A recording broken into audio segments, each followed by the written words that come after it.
Mas eu não tenho dúvida de que o que aconteceu em 2018 vai voltar a acontecer.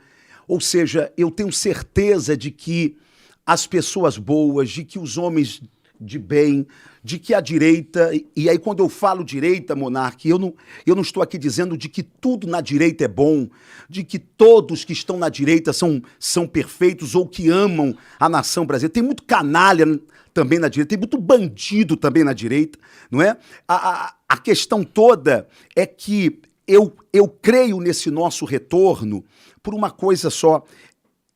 A esquerda nunca foi tão esquerda, ela nunca foi tão sem máscara como está sendo agora, não é? A esquerda hoje em dia é refém do globalismo, nem é mais esquerda de Não, verdade, isso exatamente, né?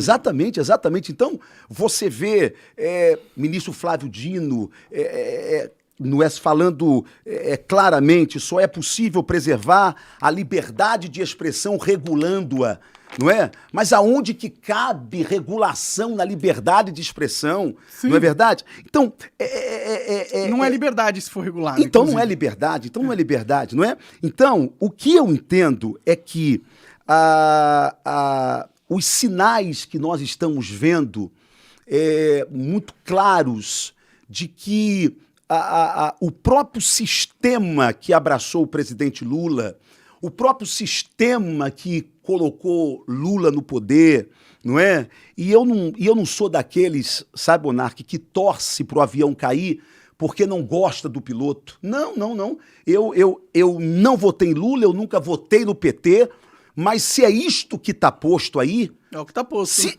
É o que está posto. Então, vamos aí tentar. Eu tento fazer hoje uma oposição, não é? Não gritando Lula ladrão, Lula bandido, porque isso não vai levar a nada. Sim, todo mundo já sabe Eu isso. tento fazer uma oposição propositiva, Sim, não é? Para pelo menos oferecer algum tipo de alternativa para essa nação.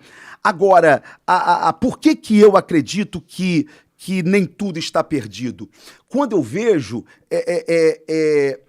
o voto, por exemplo, que agora nessa votação agora, nesse TSE? Julgamento, né? Não é? Dado aí por um aí desses ministros, eu até anotei aqui esse voto, o ministro Raul Araújo, e ele diz o seguinte: olha que declaração que ele diz, parece até um monarca falando. Olha só, abre aspas, em uma democracia não há de ter limites ao direito fundamental à dúvida, à curiosidade e à desconfiança. Cada cidadão é livre para crer ou descrer no bem que entender, para divulgar, para duvidar, e esta ampla liberdade de pensamentos não pressupõe ou demanda elementos racionais que o justifique ou legitime, e não precisa fundar-se em discursos. Qualquer cidadão pode defender e desejar modelos de votação diferentes daquele vigorante no país, qualquer que seja o formato, não é? Então, quando o ministro Raul Araújo dá esse voto, não é? E expressa dessa forma, dizendo que nós temos sim liberdade de duvidar, nós temos sim... Deveríamos ter. Liberdade de falar contrariamente, Sim. Tá certo? Então, quando eu vejo esse tipo de comportamento, não é? Quando eu vejo, por exemplo, o editorial do Estadão, não é? Em maio, falando que Moraes ele é um censor. Cara... Isso é o Estadão falando, isso é a imprensa falando. Acabou o consórcio. Não é isso? Depois que isso aí, não é? E aí você vê também o próprio Estadão dizendo de que os ministros da Suprema Corte precisam controlar Moraes, não é? Quando eu vejo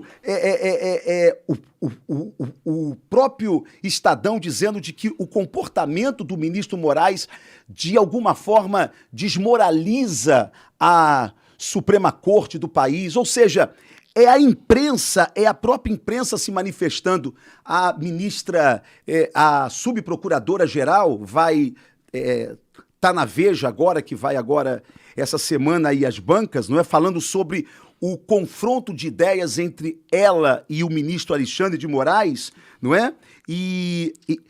E aí a revista Veja diz de que, em documento obtido pela Veja, a vice-procuradora da República desqualifica o trabalho da Polícia Federal no caso de Mauro Cid e faz críticas contundentes ao ministro Alexandre de Moraes. Então, quando eu vejo todo esse movimento, até da imprensa reconhecendo erros, não é? O que eu percebo? Cara, tem uma luz no fim desse túnel.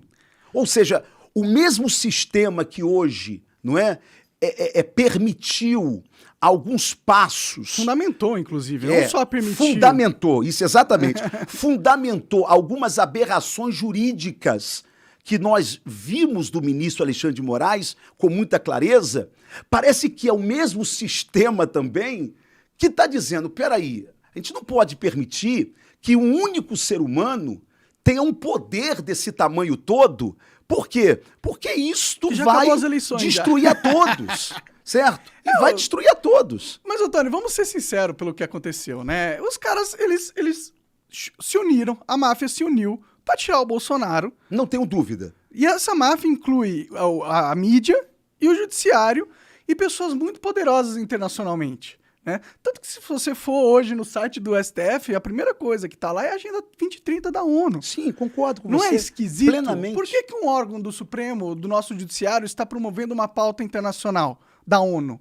Qual é a relação? Por que o ministro da Suprema Corte, Fachin, vai reunir com embaixadores do mundo todo para falar sobre a legitimidade dessas nossas eleições aqui? Por que o governo Biden vai intervir diretamente nas eleições? Admitiu que a CIA trabalhou aqui. Não é? E aí, como é que fica essas coisas? Tá entendendo? Ou seja, nós somos sabedores de que o sistema trabalhou sim contra o presidente Bolsonaro, tá certo? Sim. O que eu estou dizendo aqui é o seguinte, é que esse próprio sistema, já passado as eleições, tá certo? Sim. Percebe o seguinte, olha, tem que frear isso aí.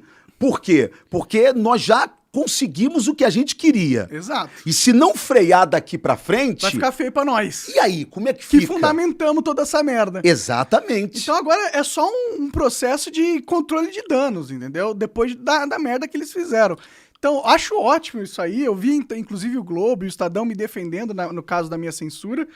Legal, a gente aceita toda a defesa, mas eu não quero tirar os caras da reta também. E eu quero lembrar à nossa audiência que tá aqui que toda essa situação que o Brasil vive foi por culpa da mídia, que permitiu e incentivou e endeusou, transformou o Alexandre de Moraes como se fosse um herói da democracia todas as vezes que ele passava por cima da Constituição. Entendeu? Então, ótimo agora que eles estão vendo a cagada que eles estão fazendo, já que já tiraram o Bolsonaro e estão tentando voltar para um país onde existe pelo menos um teatro de democracia, onde já não está mais tão claro que é uma ditadura. Só que eles abriram uma caixa de Pandora, cara, que eu não sei se eles vão conseguir fechar não, velho. Assista esse podcast na íntegra no rumble.com/monarquix. Aponta o celular pro QR Code na tela ou vai no link da descrição e segue a gente lá. Valeu!